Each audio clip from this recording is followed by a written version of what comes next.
Snow had been falling all afternoon, soft and patient, covering the small town in a quiet white blanket. By evening, the streets were almost silent except for the occasional crunch of boots on snow and the distant pop of early fireworks. Inside a small, slightly crooked house at the end of Maple Street, the Kovalenko family was preparing for New Year's Eve, or at least trying to. The living room smelled of cinnamon tea and baked apples, but the mood was heavier than the warm lights strung across the window. The tree in the corner leaned a little to the left, decorated with mismatched ornaments collected over many years, paper stars, old glass balls, and a tiny wooden angel missing one wing. Olena stood by the stove, stirring a pot slowly. "Dinner's ready," she called softly. Her husband, Mikhailo, looked up from the table where he had been pretending to read the same newspaper page for 20 minutes. Their daughter, Katya, sat on the floor beside the tree, tracing shapes in the carpet with her finger. Usually, New Year's Eve in their home was loud and joyful, music playing, neighbors visiting, laughter spilling into the hallway. But this year had been difficult. Mikhailo had lost his job in autumn when the small factory closed. Bills had stacked up quietly like the snow outside. Christmas had passed with simple gifts and careful smiles. And now, on the last night of the year, hope felt thin. Still, they tried. They ate together at the small wooden table. The food was simple but warm. Potatoes, bread, soup that smelled like garlic and herbs.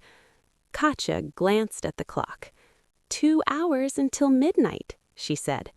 Mikhailo forced a smile. Then we make a wish, right? Katya nodded seriously. You have to believe in it. After dinner, they turned off the main lights and sat near the tree. Outside, the sky glowed faintly from fireworks in distant neighborhoods. Snowflakes drifted past the window like tiny lanterns. Katya pressed her nose to the glass. "Look," she whispered. At first, Mikhailo thought she meant the snow, but then he saw it. Across the street, near the old mailbox that leaned beside the road, something small flickered in the darkness, like a lantern moving gently back and forth. Probably someone walking by, he said. But the street was empty. Curious, Katya pulled on her coat. Can we go see? Olena hesitated. It was cold and the wind had picked up, but something about the moment, quiet, strange, and expectant, made her nod. They stepped outside together. The snow squeaked under their boots as they walked to the mailbox. The cold air smelled sharp and clean, like pine and ice. The flickering light wasn't a lantern at all. It was a tiny glass jar sitting on top of the mailbox. Inside it glowed a soft golden light. Katya gasped. It looks like a star.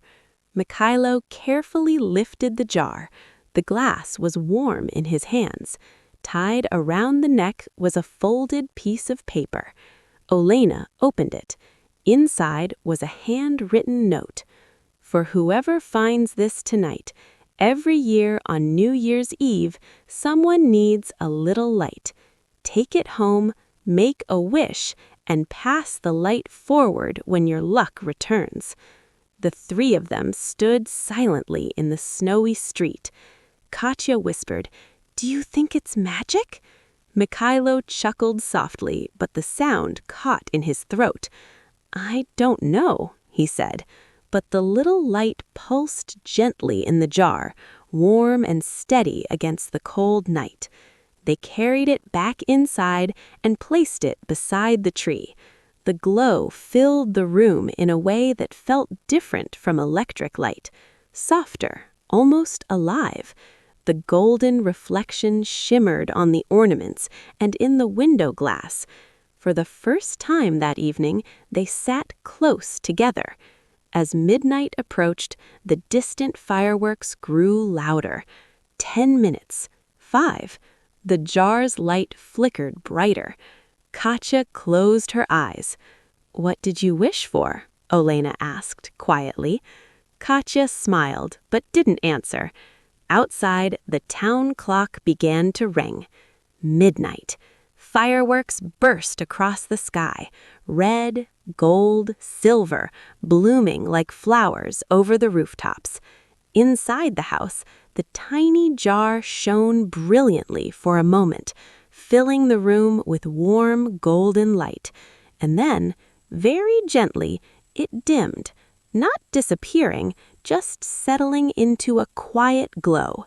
The family sat together watching the fireworks through the window. Suddenly, Mikhailo's phone buzzed on the table. He frowned. No one calls at midnight. He picked it up. His expression changed slowly. First confusion, then disbelief. "It's Petro from the construction company, the one I applied to months ago." Olena held her breath. "He says they just got approval for a big project starting next week, and they need someone experienced." Mikhailo looked at her, stunned. He asked if I'm still available. For a moment, no one spoke. Then Katya pointed at the glowing jar. "I told you," she said proudly. "You have to believe in the wish." Mikhailo laughed, really laughed for the first time in months, and pulled both of them into a hug. Outside, fireworks filled the sky with color. Inside, the small golden light continued to glow beside the tree, steady and warm. And in that little house on Maple Street, the new year began not with noise or riches, but with something quieter.